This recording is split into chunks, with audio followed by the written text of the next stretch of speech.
गिरिजी महाराज जी का ITCX 2025 के इस भव्य समारोह में ये हमारा खुशनसीबी है कि आज हम आचार्य जी का संबोधन इस मंच से सुनेंगे। स्वागत है आपका आचार्य जी।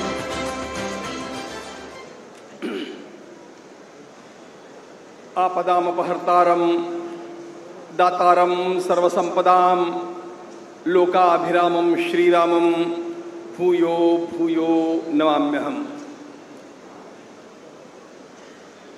भगवान वेंकटेश्वर की इस छत्र छाया में आज सबसे पहले मैं बाकी सारी औपचारिकताओं को दूर रख करके उन सब लोगों का हार्दिक अभिनंदन करना चाहता हूं जो लोग कुछ दशकों से मंदिरों का संगठन खड़ा करने का प्रयास कर रहे हैं और जिन्होंने यह सुंदर दृश्य हमारे सामने खड़ा किया है। मैं बहुत बहुत अभिनंदन करना चाहता हूं आंध्र प्रदेश के माननीय मुख्यमंत्री श्री चंद्रबाबू नायडू जी का कि उन्होंने टेक्नोलॉजी की मास्टर की तो दे दी, लेकिन साथ साथ टेम्पल मैनेजमेंट में भी उन्होंने एक बहुत नया योगदान हम लोगों को दिया है। उनके आतिथ्य में आज इतना सुंदर यह कार्य होते समय मैं यहां पर उपस्थित रह सका, इसका मुझे बहुत आनंद है। मित्रों, हमारे मंदिर ये प्रार्थना स्थल नहीं है। हमारे मंदिर ये भगवान के घर होते हैं, भगवान के निवास स्थान होते हैं। उनको हम देवालय कहते हैं। प्रार्थना कहीं पर भी की जा सकती है, लेकिन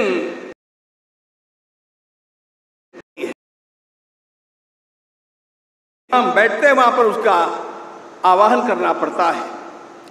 और इसलिए हमारे ये मंदिर, यह हमारी प्राचीन सनातन संस्कृति आज तक जो बची रही और जो निश्चित रूप से सर्वदा बची रहेगी, उसकी अत्यंत महत्वपूर्ण आधारशिला हमारे ये मंदिर है।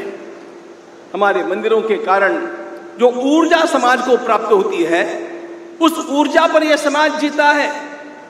एक समय था बीच में जब ये देश गरीब कहलाता था, जब ये देश लोगों से कटोरा ले ले करके धान्य मांग करके और अपना पेट भरता था, लेकिन उन सारे प्रसंग यह देश अब सारे संसार में जो तैयारी कर रहा है, उसका मूल कारण यह आस्था है जो हमारी मंदिरों में है। हमारे मंदिरों ने किस प्रकार की ऊर्जा निर्माण की, उस ऊर्जा का दर्शन आज कुंभ मेले में कोई भी जाकर के कर सकता है। और इस सनातन ऊर्जा को बनाए रखने के लिए जो पावर हाउसेस स्थान स्थान पर हमारे पूर्वजों ने निर्माण किए, वे ही मंदिर कहलाए, वे ही देवालय कहलाए। इन देवालयों ने हमें क्या नहीं दिया। ध्यान रखना, हमारे देश की कला, हमारे देश का संगीत, हमारे देश का आयुर्वेद, हमारे देश की क्रीड़ा, हमारे देश का नाट्य, काव्य, नृत्य, ये सब बचा, वो मंदिरों को केंद्र में रख करके बचा है। मंदिर ही इन सब बातों के पोषक रहे हैं। इसलिए हमारी संस्कृति के पोषण का कार्य इन मंदिरों ने किया और इन मंदिरों ने समरसता का अत्यंत बड़ा उदाहरण तो रखा ही रखा, शिक्षा का उदाहरण तो रखा ही रखा, लेकिन इन मंदिरों ने जिस प्रकार की प्रेरणा दी, उस प्रेरणा के कारण अत्यल्प आवश्यकताओं को पूर्ण करके भी संपूर्ण जीवन समाज के लिए उत्सर्ग करने वाले हम लोगों को अनेक अनेक साधु संत महात्मा कार्यकर्ता दिए। और आप आज देखिए, हम बात लंबी करने का समय नहीं है। हम कुंभ में साधुओं की पलटनें देख रहे थे। हम नागा साधुओं के लिए विशेष आकृष्ट हो रहे थे। क्या था ये नागा परंपरा? भगवान आदि शंकराचार्य महाराज ने किस लिए निर्माण की? अत्यल्प आवश्यकताओं की पूर्ति करके भी समाज के लिए युद्ध करना पड़ेगी। तो हमें कैसे सैनिक चाहिए? छत्रपति शिवाजी महाराज जीत सके, इसका मुख्य कारण यह था, उनके सैनिकों की आवश्यकताएं अत्यल्प थी और वे देवर वेरी स्विफ्ट, कहीं पर भी दौड़ करके जाते थे। भगवान आदि शंकराचार्य महाराज ने ये अत्यल्प आवश्यकताओं को पूर्ण करके भी अपने प्राणों को न्योछावर करने की तैयारी रखने वाले नागाओं को निर्माण किया। यह सब श्रद्धा का परिणाम है। यह राष्ट्र श्रद्धा के ऊपर जीता है। यह राष्ट्र धर्म को अपना मुख्य प्राण बना करके जीता है। मंदिर हमारे इस संस्कृति के प्राण तत्व है, इसको ध्यान रखना चाहिए। और इसलिए इनमें किस किस प्रकार का आपको प्रबंधन करना है, इसके बारे में बतलाने वाले लोग आपको बहुत सारे मिलेंगे। लेकिन मैं एक बात आपको बतला दूंगा, वो जो बतलाना मैं आवश्यक मानता हूं, जो मेरा कर्तव्य मैं मानता हूं, मंदिरों को आप अच्छी तरह से प्रबंधित कीजिए, तीर्थ स्थलों का विकास भी कीजिए, लेकिन तीर्थ स्थलों की संस्कृति को आप 5 स्टार कल्चर मत बनाइए, मंदिरों का पावित्र्य बचने दीजिए। धन्य है ये तिरुपति देवस्थान, तिरुमला का स्थान, जहां पर प्लास्टिक की बोतल तक हम लोगों को नहीं मिली है। इन लोगों का कितना कितना आभार व्यक्त करना मुझे बड़ा आश्चर्य लगता है। कहां कहां से प्रदूषण हो सकता है, उस हर स्थान को उस स्थान से दूर करना, उस हर वस्तु को उस स्थान से दूर करना यह आवश्यक है।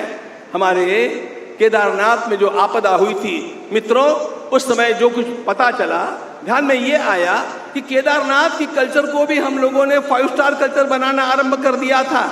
तो हम विकास तो करें, प्रबंधन तो अच्छा करें, उसके उपयोगिता का लाभ सारे समाज को मिलना चाहिए। समाज की ऊर्जा पर मंदिर चलेंगे और मंदिरों से ऊर्जा समाज प्राप्त करेगा।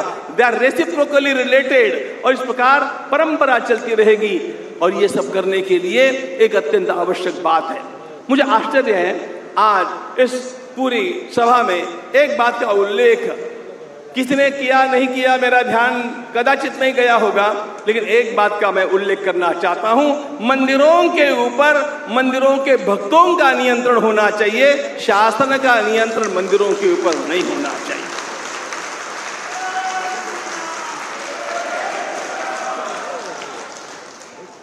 ये सारे व्यवस्थापन ठीक चल रहा है कि नहीं, इसके ऊपर नियंत्रण तो शासन का ही होना चाहिए, लेकिन प्रत्यक्ष उसके ऊपर वहां पर शासन का नियंत्रण ऐसा नहीं होना चाहिए ताकि मंदिरों के धन को अन्यत्र किसी भी काम में व्यय किया जा सके। मैं बहुत लंबी बात यहां पर करना नहीं चाहता हूं, लेकिन मैंने कुछ वर्ष पहले सारे आंकड़े निकाले थे, कहां कहां जाता है ये धन और उसका क्या क्या दुरुपयोग भी होता है। और इसलिए Hindu money for Hindu cause, ये हमारा स्लोगन होना चाहिए। इसका पुनरुच्चार करना मुझे आवश्यकता है, लगता है that is my duty and I must perform it. मित्रों, हम भारत माता के पुत्र हैं और ये मंदिर भारत माता के अंग है। ये की रक्षा करने के लिए हमारी परंपरा प्राणार्पण जीवंत उदाहरण, हमारा 5 शतकों तक लोग लड़ते रहे, लाख आखिर राम जी का मंदिर वहां पर बना करके थमे। यह राम जी के मंदिर का निर्माण केवल श्री राम के मंदिर का निर्माण नहीं है, यह हमारे राष्ट्र की अस्मिता का निर्माण है। और इसलिए अब सब मंदिरों का निर्माण होगा। यहाँ पर मुझे पता नहीं है, जिसे आप लोग पाकिस्तान कहते हैं, वहाँ के हिंगलाज देवी के मंदिर से कोई आया है कि नहीं मुझे पता नहीं है। जिसे आप बांग्लादेश कहते हैं, वहाँ के ढाकेश्वरी के मंदिर से कोई आया है कि नहीं पता नहीं, लेकिन वो भी आने चाहिए। हमें वहाँ जाना चाहिए। हमें इस देश को एक अखंड भारत के रूप में देखने का सपना कभी भी त्यागना नहीं चाहिए। भारत